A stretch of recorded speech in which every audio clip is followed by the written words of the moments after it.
Welcome to Shri Padma vlogs. So ఇవాళ అయితే నేను తాతకి ఇంకా మమ్మీకి కాఫీ పెడుతున్నాను. నాకు కాఫీ చేయడం కూడా వచ్చు, మీరు ఆశ్చర్యపోవక్కర్లేదు. సో ఏంటంటే క్యాపుచినో స్టైల్ కాఫీ చేద్దాం అనుకున్నా.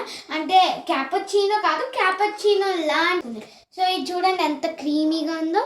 ఏంటంటే దీనికోసం నేను 2 ప్యాకెట్స్ ఆఫ్ కాఫీ పౌడర్, అదే మేము బ్రూ వాడతాము, ఆ కాఫీ పౌడర్, ఇంకా 2 స్పూన్స్ 3.5 స్పూన్స్ షుగర్ వేసుకున్నాను. సో తర్వాత కొంచెం కూలింగ్ వాటర్ వేసుకున్నాను. కూలింగ్ వాటర్ వేసుకోవచ్చు, లేకపోతే నార్మల్ వాటర్ కూడా వేసుకోవచ్చు. ఇలాంటి ప్లాస్టిక్ డబ్బా సేవ్ చేసి పెట్టుకోండి, మనకి కావాలి. సో అవి కొంచెంసేపు షేక్ చేయాలన్నమాట. అంటే ఎక్కువసేపు షేక్ చేస్తే ఎక్కువ క్రీమీగా ఉంటుంది.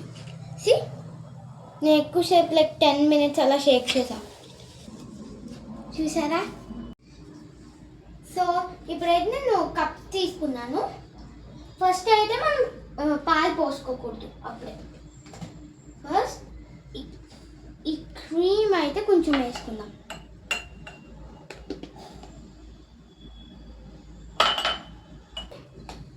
నెక్స్ట్ సో ఇప్పుడు మెల్లగా పాలు వేసుకుందాం.